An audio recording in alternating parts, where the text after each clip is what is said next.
Hey, je suis content de vous voir. Amen. Tantôt, je disais à quelques-uns, on a commencé, puis on se dit, il n'y a pas beaucoup, on n'est pas nombreux, c'est 4-5, on va commencer quand même. Puis on s'est dit, les gens vont arriver, puis faut jamais perdre la foi. Puis vraiment une joie de vous voir, parce que, je sais pas, on aime ça être ensemble, on aime ça passer du temps ensemble. Puis, moi, je le dis, je vous le dis, je suis content de vous voir. À nous aussi. Ah, ben, tant mieux. Puis aujourd'hui, j'ai une méditation pour vous que j'ai préparée. J'avais fait un message il y a 3 semaines. Pardon pour ceux qui étaient à Beauport il y a 3 semaines, qui ont déjà peut-être entendu le message, mais ça va être l'occasion de l'approfondir encore plus. Voyez-le comme ça.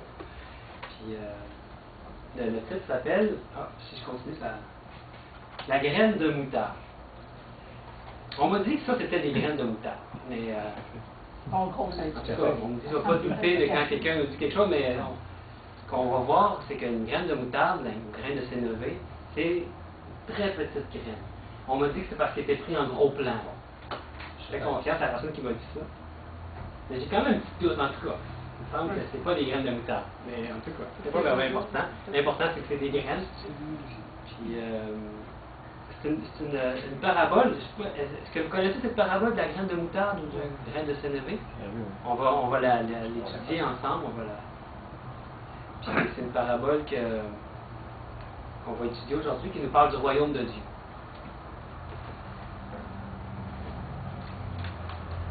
Dans cette parabole-là que Jésus enseigne, on découvre c'est quoi le principe sur lequel se fonde le royaume de Dieu, qui est complètement à l'opposé de ce que les gens qui enseignaient. Vous savez, dans Marc 4, que j'ai pris la parabole, on voit dans le début du chapitre que Jésus est en train d'enseigner la foule. Parmi la foule, vous savez, il y avait toujours des scribes et des pharisiens qui étaient là. Puis Jésus le savait. Puis souvent, il faisait des paraboles, des messages, puis s'adressait à différents types de personnes. Il s'adressait à des gens qui avaient des idées préconçues, puis il voulait casser ça, il voulait leur amener quelque chose de différent. Donc, il était parmi la foule. Il y avait parmi la foule des scribes et des pharisiens qui étaient venus pour écouter Jésus. Puis, eux, dans leur cœur, dans leur pensée, ils avaient beaucoup perverti qu'est-ce que c'était la vraie signification de la venue du Messie, puis du royaume de Dieu sur cette terre. Ils appliquaient les philosophies puis les idées de l'époque, les principes du monde au royaume de Dieu. Quand ils regardaient Jésus, c'était pas toujours beau ce qui se passait en eux. Ils voyaient Jésus puis ils disaient comment ça se fait que il me semble que c'est pas la personne qui devrait, dans leur tête à eux, qui aurait dû être le roi qui devait venir et le Messie. Ils voyaient Jésus comme, à leurs yeux, comme quelqu'un qui était un homme pauvre, un homme qui avait pas d'éducation, ils ne voyaient pas que c'était une personne qui était à leur niveau, qui aurait pu les enseigner. Ce qu'ils voyaient en lui, c'était un homme qui était, en un mot, insignifiant. Comment est-ce qu'il pourrait être celui qui accomplirait cette grande mission? Donc, eux, ils connaissaient les Écritures. Comment est-ce qu'il pourrait être celui qui devait être le Messie? À leurs yeux, à eux, c'était difficile. Venir comme un souverain conquérant, se débarrasser des Romains, puis établir le royaume de Dieu, c'était difficile pour eux à comprendre. En réponse à cette fausse théologie-là qu'il y avait, c'est là que Jésus leur a donné la parabole du grain de moutarde. On dit grain de sénévé, puis j'ai fait une petite recherche. Sénévé, c'est la moutarde sauvage. Et oui, c'est de la moutarde aussi. On va commencer par regarder dans Marc 4, verset 30. J'ai des versets ici, si vous voulez suivre quand même dans vos Bibles, c'est à votre guise. Je peux prendre ça ici. Donc ça, c'est le verset 30 qui nous dit, il dit encore, à quoi comparerons-nous le royaume de Dieu? Par quelle parabole le représenterons-nous? Les pharisiens, les intellectuels de cette époque, les grands théologiens, ils mettaient le royaume de Dieu en parallèle avec un royaume type de ce monde. Quand vous pensez à un royaume dans ce monde, qu'est-ce qui vous vient en tête comme modèle idéal de royaume, de façon terrestre? Qu'est-ce qui vous vient en tête? Un château, hein? Quelque chose de riche, somptueux, quelque chose de fort, de grand, de riche. On a un petit peu l'idée d'un royaume, c'est quelque chose qui en impose. Hein? Ça doit... Donc Jésus leur dit simplement, il n'existe pas dans l'histoire humaine. Il dit, à quoi comparerons-nous le royaume de Dieu? Par quelle parabole apprendrons-nous? Il pose la question, il y a un point d'interrogation. Il dit, il n'y a rien dans l'histoire humaine qui peut être comparé au royaume de Dieu. Les royaumes terrestres, il y avait beau... il ne trouvait pas d'exemple pour ça. Il dit, à quoi comparerons-nous cette chose-là? Parce que le royaume de Dieu est en opposition totale avec tout ce qui est conception d'un royaume terrestre. Il y a un passage intéressant dans... On va passer ça dans Ellen White, un livre des paraboles de Jésus, qui nous dit: les gouvernements terrestres prévalent par la force physique, ils maintiennent leur domination par la guerre, alors que le fondateur du royaume de Dieu est le prince de la paix. C'est... quand on pense au royaume sur cette terre, est-ce qu'il y en a un royaume, est-ce qu'il y en a un pays qui s'est fait sur une base où il n'y a pas eu de guerre, où il n'y a pas eu de conflit? Pensez-y, là, ça ne s'est jamais produit. Aujourd'hui, il y a la démocratie, puis bon, peut-être ça pourrait se produire, peut-être qu'on aurait pu penser que le Québec aurait pu devenir un pays sans guerre, mais quand on y pense, il y en a eu aussi des conflits dans les années 70. Toujours les royaumes, c'est une domination qui s'est faite par la guerre, et le royaume de Dieu nous amène plutôt la paix. Quelle opposition, n'est-ce pas? Le royaume de Dieu ressemble à un système complètement différent de ceux de la terre. Vous savez, quand on étudie les livres de Daniel, d'Apocalypse, de quelle façon sont représentés les royaumes? Quand on nous parle de royaume, on voit des bêtes.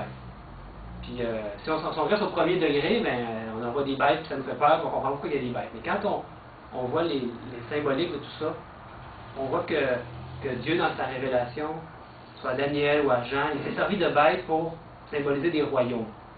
Des bêtes féroces, souvent qui sont avec des cornes. Puis, je me souviens d'une dame avec qui on étudiait à Pont-Rouge, puis elle disait toujours, on étudiait l'Apocalypse, elle disait toujours, ça lui faisait peur, ces choses-là. On voyait des bêtes, puis bon, ça restait en tête un peu ces images. Et quand on pense à Christ, au Messie, par quoi il est symbolisé? Par un agneau.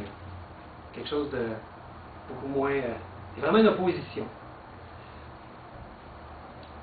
L'emploi de la contrainte, de la force brutale, n'était pas dans le plan du gouvernement de Dieu. Les Juifs s'attendaient à ce que ça se produise, que le gouvernement de Dieu soit établi sur la terre, puis sur les mêmes bases que le gouvernement de ce monde. Ils s'attendaient à ça. Ils s'attendaient à ce que les Romains soient balayés, puis on installe le royaume de Dieu, puis c'est ça qu'ils s'attendaient. Mais Dieu n'emploie pas cette méthode. Puis même, Jésus nous dit, il n'y a rien sur cette terre que je peux utiliser comme comparaison avec le royaume de Dieu. Que fit-il alors? Il prit la plus petite graine parmi les épices utilisées au Moyen-Orient. Pourquoi il a pris la plus petite graine? Parce que le royaume de Dieu ressemble à un système complètement différent de ceux de la terre. Puis on va voir pourquoi on va continuer. On voit que Jésus il implante une nouvelle vie, un nouveau principe dans la vie des croyants. Lorsque cette vie se manifeste par la germination, ce à quoi Richard a un petit peu discuté ces temps-ci, quand ça germine, il y a ensuite la possibilité de se développer, puis de produire quelque chose qui est très beau, puis qui est pas rire derrière. Vous savez que la petite graine de moutarde se transforme en quelque chose d'immense, un gros buisson. Ça part d'une toute petite graine. J'ai essayé de trouver chez moi des petites graines. J'avais en tête la laitue. Avez-vous déjà planté ça de la laitue? C'est ça qui est très petit. Carotte, même c'est un petit peu plus gros. Carotte, c'est même un petit peu plus gros que la laitue. Mais essayez de planter de la laitue, là, graine par graine. Là. Vous allez trouver le temps. C'est vraiment petit. Hein. Mais c'est un peu l'idée que j'ai en tête là, de ce qu'est la graine de moutarde. En avez-vous déjà vu des graines de moutarde? Non.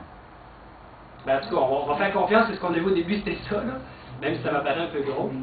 Mais une graine de moutarde, c'est quelque chose qui est très, très petit. Ça ressemble à un grain de sable, c'est ça qu'il nous dit.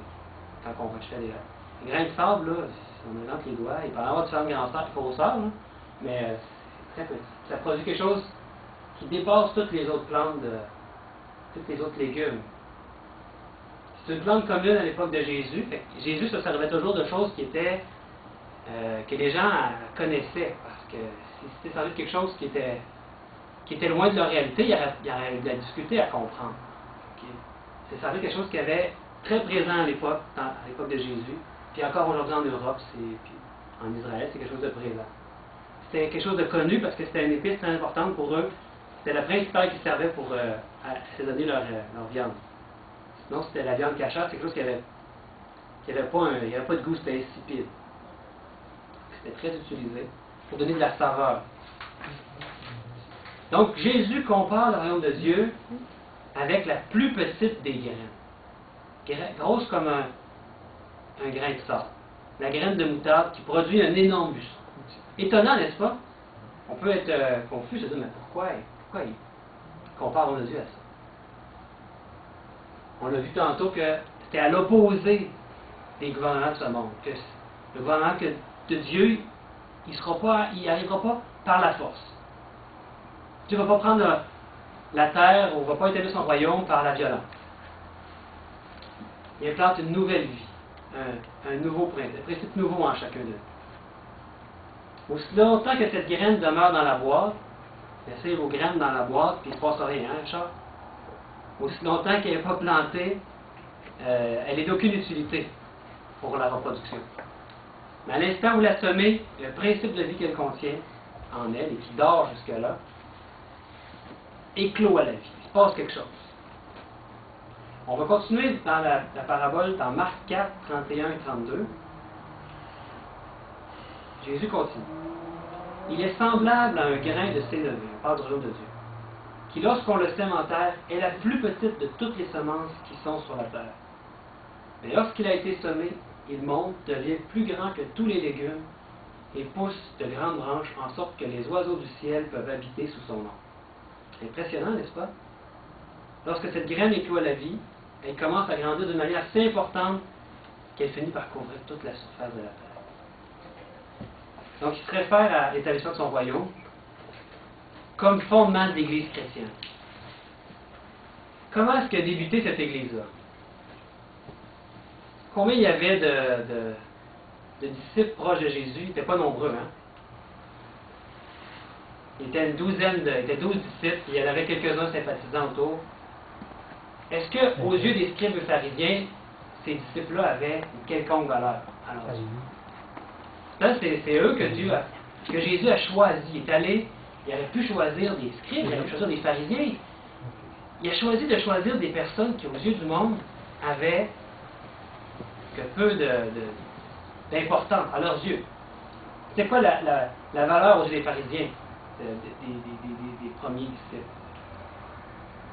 C'était des simples pêcheurs, des paysans, sans formation théologique, sans diplôme, pas de budget, pauvres. Pas grand-chose pour eux autres, hein? Comme Jésus tantôt on a dit, en quelques mots, des hommes insignifiants, à leurs yeux sans valeur.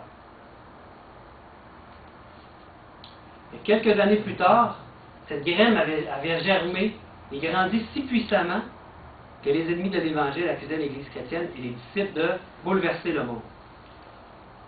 Vous savez, seulement 3 siècles plus tard, après que Jésus soit mort, ce petit groupe-là qui avait peur, puis qui se cachait, quand Jésus est mort, il se cachait, il avait peur de se faire arrêter, ou ils étaient ensemble, puis ils shakeaient, hein, ils tremblaient de peur.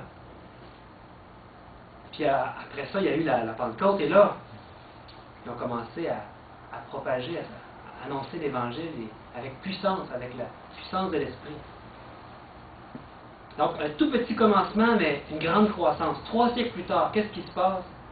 L'Église était devenue si forte, si puissante et influente aussi, que même l'empereur de Rome, qui était le plus grand empereur de l'époque sur cette terre, il se rendit compte que pour survivre comme empereur, la seule manière de survivre était de devenir chrétien. Est-ce que vous connaissez son nom? Constantin. Ben oui, vous êtes pas mal bon en histoire. Vers les années 330 après Jésus-Christ, donc vraiment 3 siècles après, c'est lui Constantin, qui est empereur de Rome. Elle a l'air à regarder vers le ciel. Je disais que Constantin, le dieu des Romains à l'époque, c'était Sol Invictus. C'était le dieu soleil, soleil invaincu. C'était ça leur religion. Lui, c'était un adepte de soleil invaincu. Graduellement, il est devenu plus proche des chrétiens. Il a permis des choses un peu avant qu'ils se convertissent. Il a permis des choses, des libertés aux chrétiens qu'il n'y avait pas avant. La persécution avait cessé quand il est arrivé. C'est probablement une stratégie aussi, en tant qu'empereur, s'il voulait continuer à survivre comme empereur, il devait faire quelque chose, parce que là, les chrétiens, ils apparaissaient, puis il s'est rendu compte qu'après 3 siècles que l'Empire romain essayait de les persécuter, puis de devenir des martyrs, que plus qu'ils martyrisaient, plus qu'il y avait du sang qui coulait, plus qu'il y avait des chrétiens qui sortaient un peu partout. Puis on dirait que le sang des martyrs semait de plus en plus l'Église, puis les chrétiens étaient de plus en plus nombreux. Aujourd'hui, 2000 ans après la venue de Jésus, et on peut dire à partir de la Réforme, il y a eu l'Église est passée dans le désert, puis il y a eu la Réforme, puis il y a eu des moments où la science a pris de l'ampleur. Et les théologiens ont commencé à utiliser la science pour comprendre les écrits bibliques. Puis le matérialisme, puis l'égoïsme s'est installé dans notre monde, et aujourd'hui, on peut vraiment dire qu'on est arrivé, après les prophéties, au temps de la fin. On en a parlé un peu la semaine dernière, on a vu des signes clairs qui nous montrent qu'on est arrivé à la temps de la fin. Croyez-vous qu'on est la dernière génération avec Jésus revient? Amen. J'espère que oui, parce que j'aimerais bien voir Jésus revenir. Et bon, si c'est pas nous, ça sera d'autres, ce sera nos enfants. Mais je crois vraiment qu'on est arrivé à une époque où il ne reste plus beaucoup de temps. Et qu'on fait partie de cette dernière génération de chrétiens. Et vous savez qu'il y a une prophétie qui doit se réaliser avec la dernière génération de chrétiens. Et on la trouve dans Apocalypse 18, versets 1 et 2. Particulièrement le verset 1 et le début du verset 2. Il est dit, après cela, je vis descendre du ciel un autre ange qui avait une grande autorité. Et la terre fut éclairée de sa gloire. Il cria d'une voix forte, disant, elle est tombée, Babylone la grande. Vous savez, il y a quelques anges dont il fait mention dans l'Apocalypse. Si vous prenez le temps de lire les chapitres 14, entre autres, vous allez voir, il y a 3 anges dont il fait mention. Chacun parle avec une voix forte. Mais il y a quelque chose de différent avec cet ange-là dans l'Apocalypse 18. Il dit qu'il parlait avec une grande autorité. Et vous savez, les anges dans l'Apocalypse, quand vous étudiez les symboles, vous réalisez, vous allez comprendre que les anges, c'est nous. C'est le peuple de Dieu qui parle. Et de quelle façon il parle? Avec une grande autorité. Et la terre fut éclairée de sa gloire. Cette prophétie-là est en train de se réaliser aujourd'hui. Et va se réaliser de plus en plus jusqu'à ce que Jésus revienne.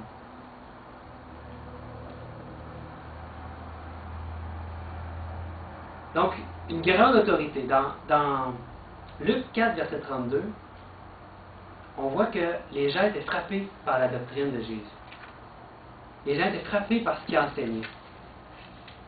Puis il dit que Jésus parlait avec autorité. Quand Jésus parlait, les gens, même si Ésaïe nous dit qu'il n'y avait rien pour attirer les regards, puis on a vu tantôt, il avait l'air d'un homme insignifiant, sans éducation, pauvre, rien pour lui. Mais quand il parlait, les gens qui avaient un cœur sincère étaient frappés par sa doctrine. Ils sentaient qu'il avait une parlait avec une autorité. Croyez-vous pas que c'est ce que la dernière génération sur cette terre doit faire aussi? Et Apocalypse 18 nous dit, avec une grande autorité, encore même plus que Jésus, est-ce que c'est possible? J'ai fouillé la Bible. J'ai regardé à quel endroit il était dit autorité, Et à quel endroit il y avait le mot grande à côté. C'est le seul endroit dans toute la Bible où on voit grande autorité. Jésus, il n'y a pas de doute qu'il parlait avec une grande autorité aussi. Mais le peuple qui va venir, qui est en train de se préparer pour proclamer ce message, va parler avec une grande autorité à la fin. Et il s'agit de nous.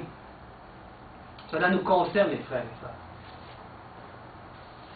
On doit découvrir c'est quoi le principe de la graine de moutarde, n'est-ce pas? Comprendre c'est quoi le secret dans cette graine-là.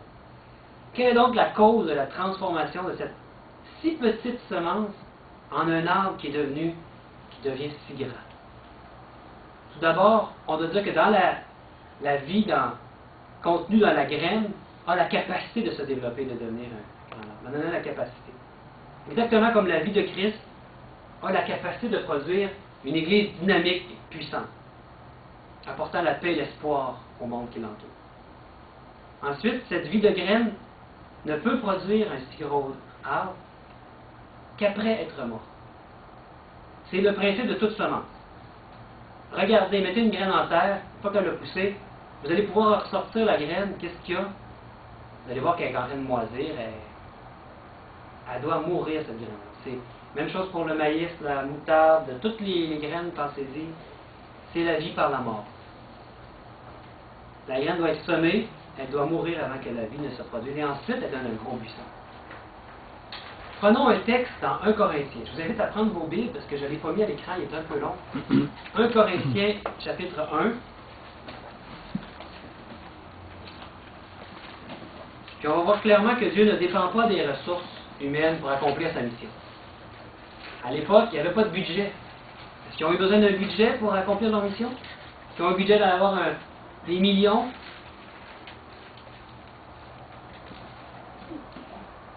Dans 1 Corinthiens, chapitre 1, est-ce qu'il y en a qui n'ont pas de Bible, ce qui voudraient... Je vais vous le lire pour vous de toute façon, mais si vous voulez une Bible, on peut vous en donner une. 1 Corinthiens 1, chapitre 1, verset 17, on va lire jusqu'à 29. Ce n'est pas pour baptiser que Christ m'a envoyé. C'est pour annoncer l'Évangile, et cela sans la sagesse du langage, afin que la croix de Christ ne soit pas rendue vaine. C'est Paul qui parle. Car la prédication de la croix est une folie pour ceux qui périssent, mais pour nous qui sommes sauvés, elle est une puissance de Dieu. Aussi est-il écrit, je détruirai la sagesse des sages, et j'anéantirai l'intelligence des intelligents. Où est le sage? Où est le scribe? Où est le disputeur de ce siècle? Dieu n'a-t-il pas convaincu de folie la sagesse du monde? Car puisque le monde, avec sa sagesse, n'a point connu Dieu dans la sagesse de Dieu, il a plu à Dieu de sauver les croyants par la folie de la prédication. Les Juifs demandent des miracles et les Grecs cherchent la sagesse. Nous prêchons Christ crucifié. Scandale pour les Juifs et folie pour les païens, mais puissance de Dieu et sagesse de Dieu pour ceux qui sont appelés, tant juifs que grecs. Car la folie de Dieu est plus sage que les hommes, et la faiblesse de Dieu est plus forte que les hommes. Considérez, frères, que parmi vous, qui avez été appelés, il n'y a ni beaucoup de sages selon la chair, ni beaucoup de puissants, ni beaucoup de nobles. Mais Dieu a choisi les choses folles du monde pour confondre les sages. Dieu a choisi les choses faibles du monde pour confondre les forts. Et Dieu a choisi les choses viles du monde et celles qu'on méprise, celles qui ne sont point, pour réduire à néant celles qui sont, afin que nulle chair ne se glorifie devant Dieu. Nulle chair ne se glorifie devant Dieu. La puissance de l'Église se trouve dans la croix du Christ. Vous savez, aux yeux du monde, on est juste un petit groupe ici, à Sainte-Foy. Un petit groupe peut-être méprisé ou insignifiant, faible, avec peu de moyens. Tout comme les premiers chrétiens. Rendez-vous compte que nous pourrons bouleverser la ville de Sainte-Foy, cette région où on vit, lorsque nous prendrons la vie qui se trouve en Christ. Oh. Ce principe de vie qui est en Christ. Comment cette vie pourrait-elle se manifester en nous? On va prendre un autre verset dans Romains 6 pour comprendre la signification réelle du baptême. Romains 6, je l'ai à l'écran ici. les versets 3 et 4. Au verset 3, « Ignorez-vous que nous tous qui avons été baptisés en Jésus-Christ, c'est en sa mort que nous avons été baptisés? Nous avons donc été ensevelis avec lui par le baptême en sa mort, afin que, comme Christ est ressuscité des morts par la gloire du Père, de même nous aussi, nous marchions en nouveauté de vie. » Baptême en sa mort, résurrection, puis nouveauté de vie. Voilà la graine de moutarde qui doit grandir en vous, devenir un gros buisson. Dans Jean 12, au verset 24, Jésus l'explique d'une manière très belle. Il dit, en vérité, je vous le dis, le grain de blé qui est tombé en terre ne meurt, il reste seul. Mais s'il meurt, il porte beaucoup de fruits. C'est là le secret de la graine. On parle d'un grain de blé, d'un grain de moutarde, mais le secret aussi du royaume de Dieu et de ce qu'il veut faire en nous. Oups, ça sort pas bien, mais le secret égale mourir pour porter beaucoup de fruits. La graine, c'est ce qu'elle faisait.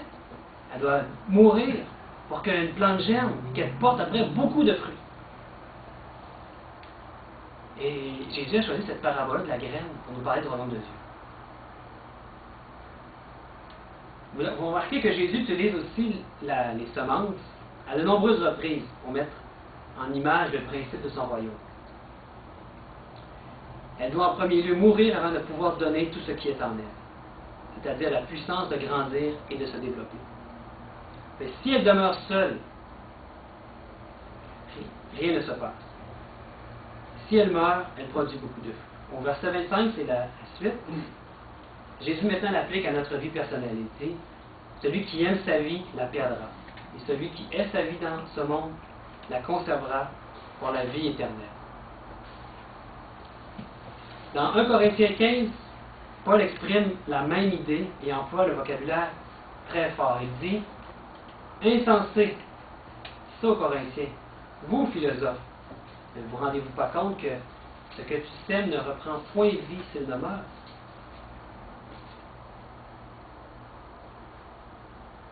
Puis dans 2 Corinthiens 4, verset 11, il dit, car nous qui vivons, nous sommes sans cesse livrés à la mort à cause de Jésus, afin que la vie de Jésus soit aussi manifestée dans notre chair mortelle. Le nous dont il est fait mention ici, il s'agit des chrétiens, des croyants, qui sont morts en Christ et qui vivent maintenant en lui.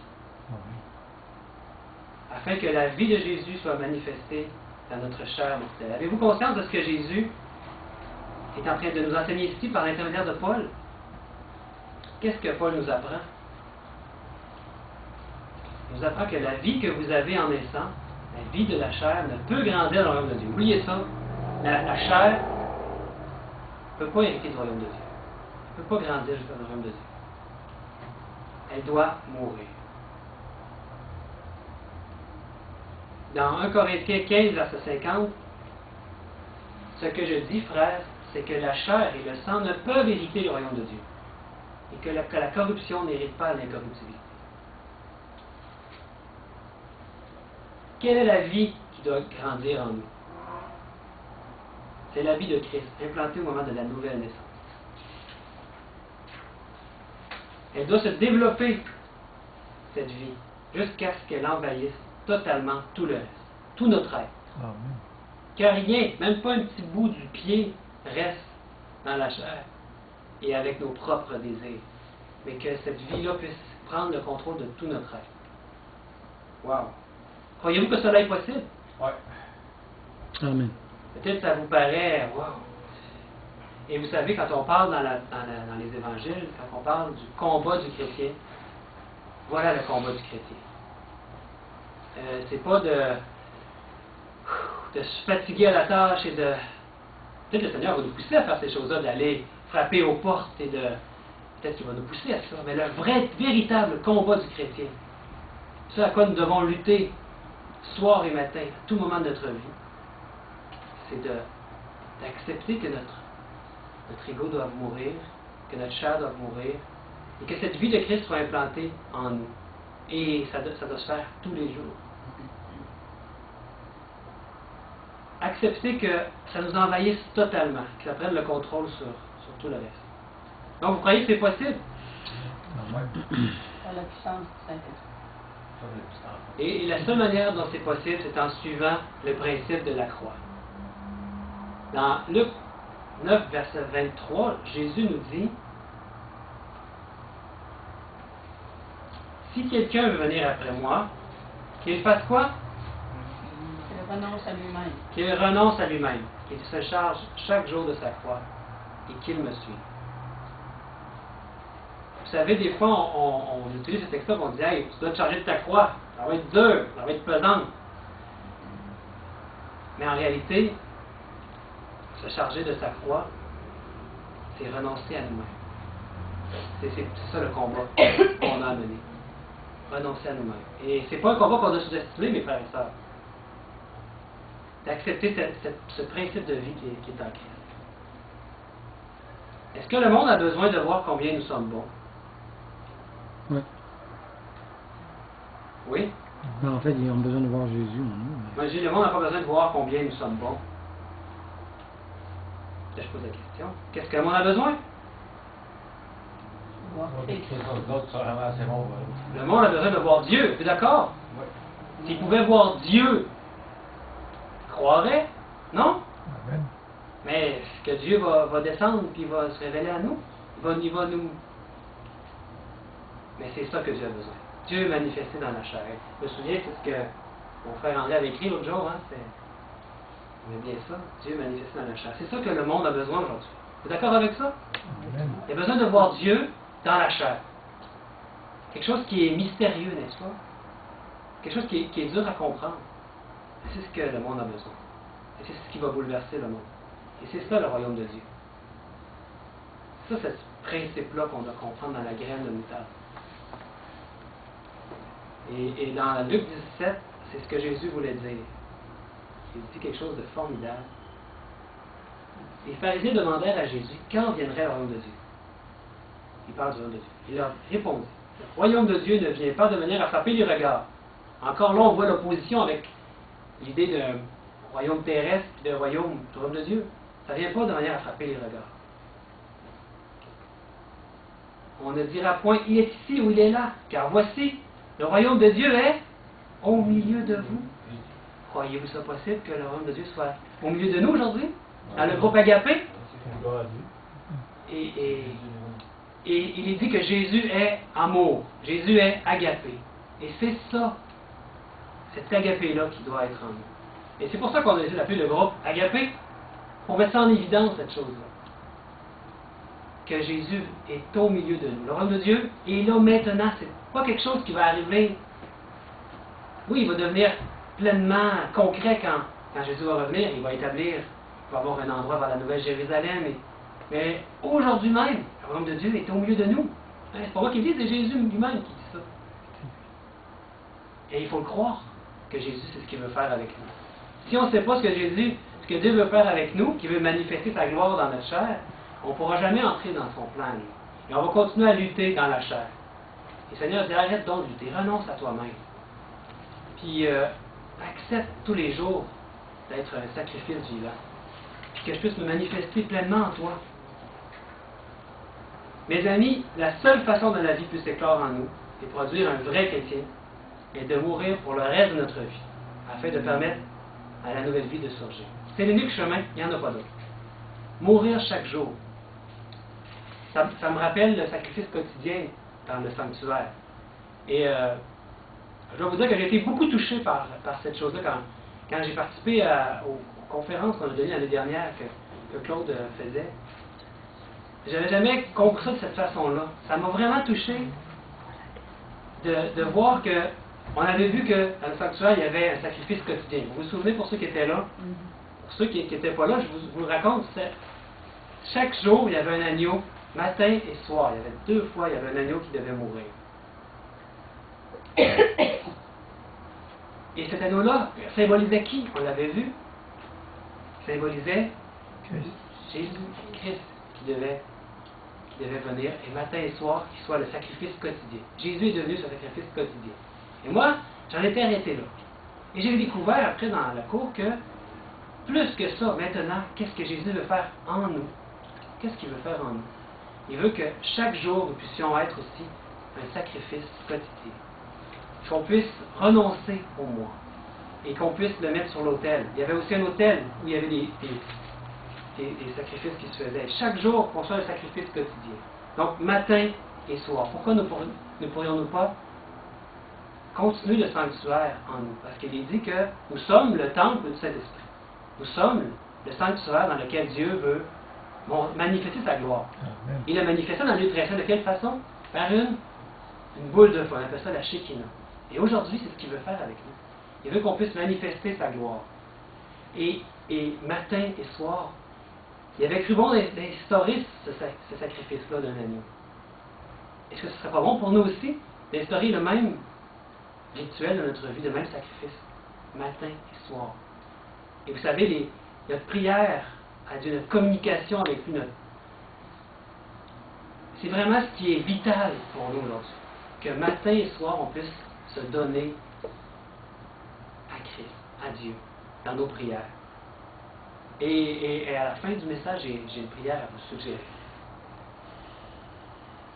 Il n'y a pas de formule toute faite, mais on a besoin des fois d'une promesse dans la Bible pour nous rappeler et pour dire à Dieu c'est quoi ses promesses et pour que ça devienne effectif dans notre vie pleinement.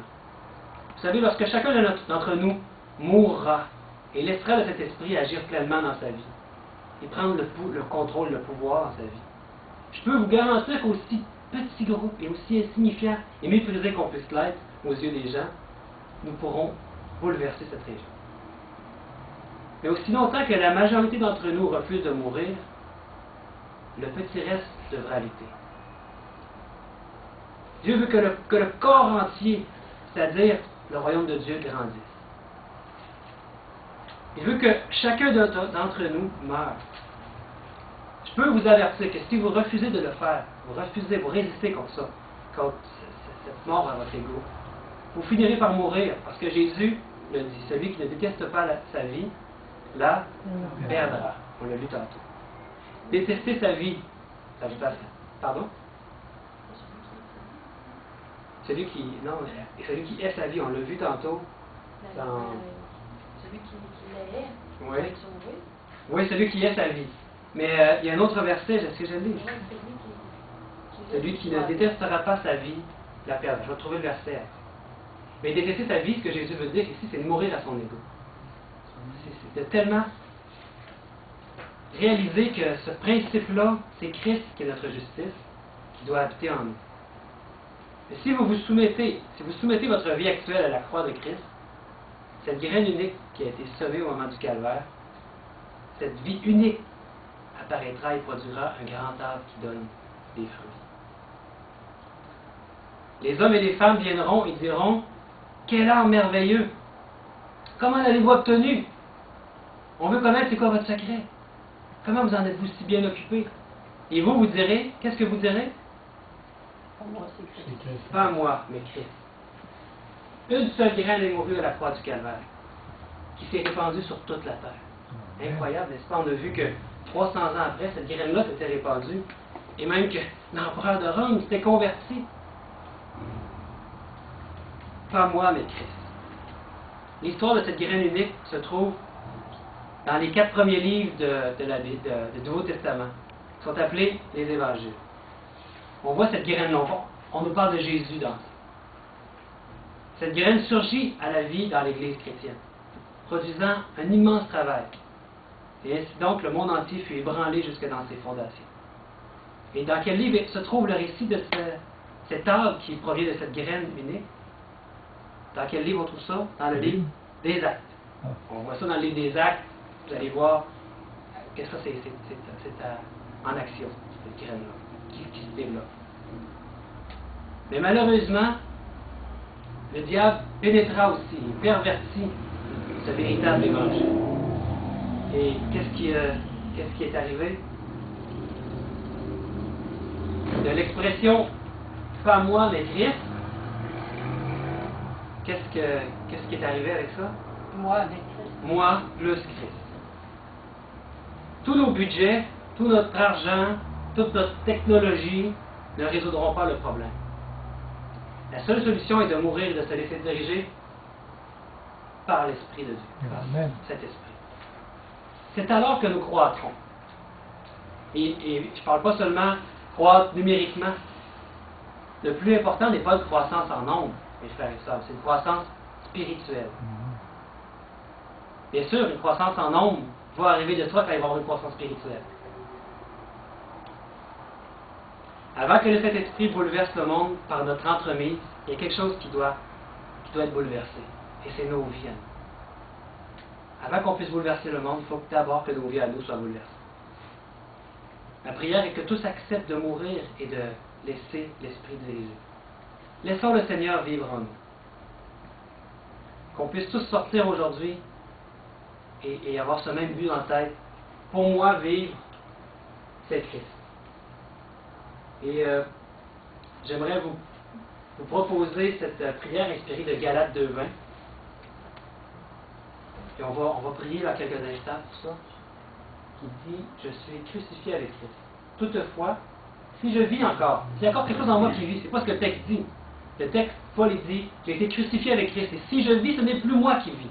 C'est Christ qui vit en moi. » Mais si vous sentez que Christ ne vit pas totalement en vous, priez-le, matin et soir, dites-lui « Je suis crucifié avec Christ. » Vous reconnaissez que ça c'est effectif, c'est acquis en Christ. Toutefois, si je vis encore, ce n'est plus moi, mais Christ qui doit vivre en moi.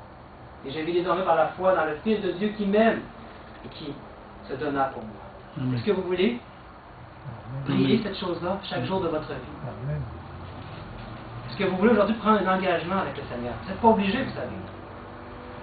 Si vous voulez que je prie, puis que ça soit notre prière à tous, je vous prierai de vous mettre debout et on va prier pour cette chose. Ça puisse devenir effectif dans nos vies. Vous savez, il faut besoin de passer à l'action. Mais la seule action qu'on a, c'est de reconnaître, de cesser de résister contre cette chose-là que Dieu veut faire. Prions. Oui, bon Père, tu vois ce petit groupe ici à Sainte-Foy qui se réunit à chaque samedi, à chaque sabbat. Bon Père, reconnaissons que nous sommes faibles, que nous avons peu de moyens.